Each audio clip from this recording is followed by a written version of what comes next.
देख रहे हैं नेटवर्क 33 राजकुमार के साथ। नेटवर्क 33 में आज की कहानी हमारे साथ शेयर की है निम्मी जी ने।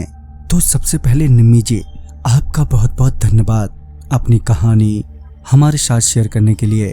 दोस्तों, अगर आपके पास भी ऐसी ही कोई कहानियां हैं तो हमारे साथ जरूर शेयर करें हमारे इंस्टाग्राम आईडी पर। इंस्टाग्राम आईडी है network_33, जिसका लिंक नीचे डिस्क्रिप्शन बॉक्स में दिया गया है। ऐसे ही और वीडियोस के लिए देखें इन डार्क।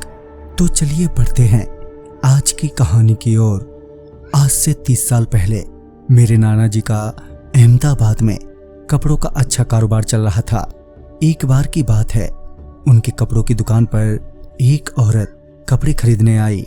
कपड़े खरीदने के बाद वो चली गई, मगर अगले दिन फिर वापस आई तो वो नाना जी से बोली, अंकल कल मैं अपना पर्स भूल गई थी, आप मेरा पर्स लौटा दीजिए। वो औरत काफी डरी हुई थी। उसके चेहरे पर और हाथों पर गहरे चोट के निशान थे। नाना जी उस वक्त काफी बिजी थे तो उन्होंने उस औरत से कहा, आपका कोई पर्स यहाँ पर नहीं है।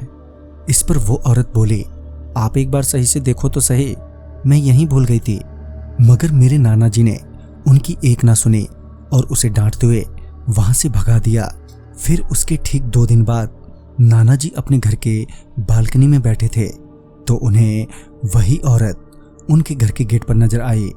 मगर वो औरत बुरी तरह से जली हुई थी और गुस्से में चीखते हुए बोल रही थी, तूने अच्छा नहीं किया, तेरी वजह से मेरे बच्चे अनाथ हो गए। नाना जी को ये सुनकर एकदम से गुस्सा आ गया। उन्होंने अपने नौकर को आवाज लगाते हुए उस औरत को वहां से भगाने को कहा, मगर नौकर दादाजी को हैरानी भरी नजरों से देखे ही जा रहा था। नाना जी ने नौकर को डांटते हुए कहा, तुझे सुनाई नहीं दे रहा है मैं क्या बोल रहा हूं तेरे से? इस पर वो नौकर बोला, साहब सुनाई तो दे रहा है मगर कोई दिखाई नहीं दे रहा, गेट पर किसको आप भगाने के लिए कह रहे हैं? तभी नाना जी ने दोबारा गेट की ओर देखा तो सच में वहां पर कोई नहीं था। नाना जी को समझ नहीं आया कि अचानक ही वो औरत गायब कहां हो गई। उसी रात जब नाना जी सो रहे थे कि वो अपने बेड पर से जोर से नीचे गिर पड़े। उन्हें ऐसा लगा कि किसी ने उन्हें जोर से लात मारी हो। जब उन्होंने उठकर देखा तो पाया कि नानी जी बड़ी ही अजीब सी आवाज में नाना जी से कह रही थी, तेरी इतनी हिम्मत, तू मेरे पास सोएगा? अब ये बात साफ हो गई थी कि मामला गंभीर है।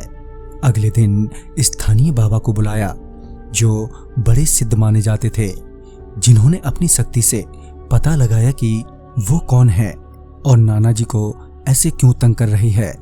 उस बाबा ने बताया कि ये वही औरत है जिसका पर्स 3 दिन पहले ही तुम्हारी दुकान में छूट गया था, जिसकी वजह से उसके शराबी पति ने उसे पहले बहुत मारा और पैसे लाने को कहा। अगले दिन वो तुम्हारे पास आई अपना पर्स मांगने के लिए, जिसमें उसके कुछ पैसे थे, मगर तुमने ध्यान नहीं दिया। तुम्हारे भगाने के बाद जब वो वापस अपने घर खाली हाथ गई तो उसके पति ने उसे गुस्से से खूब मारा। जब उसका इतने में भी मन नहीं भरा तो उसे उसी वक्त जिंदा जला दिया और वो मर गई।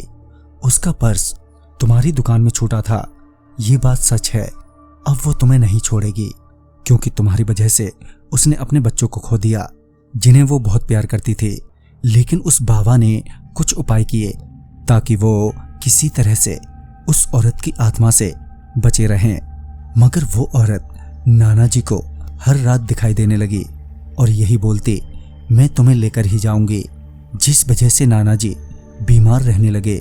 उनके कपड़ों का कारोबार ठप पड़ने लगा। एक वक्त के बाद उनका पूरा शरीर ही पैरालाइज्ड हो गया और उनके एक पैर को भी कटवाना पड़ा क्योंकि उसमें जहर बनने लगा था। लंबी बीमारी के बाद नाना जी का 3 साल पहले ही निधन हो गया है। तो दोस्तों, इस कहानी में बस इतना ही। कहानी आपको पसंद आई हो तो लाइक शेयर करें और साथ ही हमें कमेंट बॉक्स में जरूर बताएं। तो मैं आपका दोस्त राजकुमार जल्द ही मिलूंगा आप ही की भेजी हुई एक नई कहानी के साथ।